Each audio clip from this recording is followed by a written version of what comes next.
بسم اللہ الرحمن الرحیم۔ السلام علیکم پیارے بچوں، کیا آپ بتا سکتے ہیں کہ خانہ کعبہ کہاں واقع ہے؟ سوچئے گا اور جواب دیجیے گا۔ پیارے بچوں، آج ایک نئی سرگرمی ہم پڑھیں گے جو کہ ہے سین، شین، صاد اور ضاد کی۔ پیارے بچوں، یہ چار حروف ہیں جو ابھی ہم نے ریسنٹلی ہی پڑھے ہیں، اور یہ چار حروف دیکھیں، ان کی چھوٹی شکلیں اور ان کے ساتھ پلس کے نشان کے ساتھ الف دیا گیا ہے۔ کرنا یہ ہے کہ ان چھوٹی شکلوں کو الف کے ساتھ ملا کر لکھنا ہے، جو کہ رائٹ سائڈ پر لکھا بھی گیا ہے۔ آپ نے اسی کو دیکھتے ہوئے اپنی کاپی کے اوپر لکھنے کی پریکٹس بھی کرنی ہے اور ان کو اونچی آواز میں دہرانا بھی ہے۔ تو چلیے شروع کرتے ہیں۔ پہلا ہے سین۔ اب سین کی چھوٹی شکل کو جب الف کے ساتھ ملائیں گے تو دیکھیں یہ بنتا ہے سا۔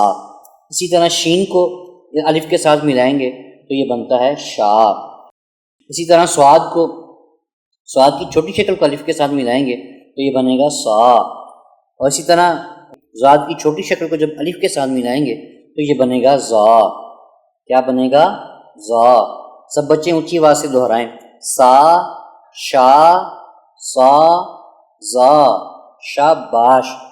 پیارے بچوں، آپ دن میں کتنی نمازیں پڑھتے ہیں؟ کیا نماز آپ پر فرض ہو چکی ہے؟ سوچئے گا، جواب دیجیے گا، یا اپنے ٹیچر سے پوچھ کر اس کا جواب دیجیے گا۔ تو چلیے اگلی ایکٹیویٹی کی طرف چلتے ہیں، جو کہ ہے پڑھنے کی اور لکھنے کی۔ پیارے بچوں، یہی چار حروف جو ابھی ہم نے پچھلے سبقوں میں پڑھے ہیں، ان کی پہچان اور ان کی پریکٹس کرنی ہے، جو کہ بہت زیادہ ضروری ہے۔ تو یہ چار حروف لکھے گئے ہیں، سین، شین، صاد، ضاد۔ ان کے نیچے دیکھیں ڈاٹڈ لائنز کے ساتھ یہ حروف لکھے گئے ہیں۔ آپ نے ان حروف کے اوپر پینسل پھیرنی ہے اور ساتھ ساتھ ان کو دہرانا بھی ہے۔ تو چلیے شروع کرتے ہیں۔ پہلا ہے سین، پھر شین، پھر صاد، پھر ضاد۔ اسی طرح اگلی لائن کے اندر بھی، اور پھر اس کے بعد جو نیچے حروف دیے گئے ہیں وہ واؤ کے ساتھ ملائے گئے ہیں کچھ حروف۔ پہلا ہے جیم، جو کہ واؤ کے ساتھ ملا کے لکھا گیا ہے تو یہ بنتا ہے جو۔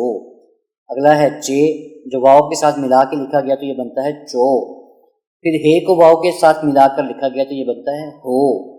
پھر خے کو واؤ کے ساتھ ملا کے لکھا گیا تو یہ بنتا ہے خو۔ پھر سین کو واؤ کے ساتھ ملا کر لکھا گیا تو یہ بنتا ہے سو۔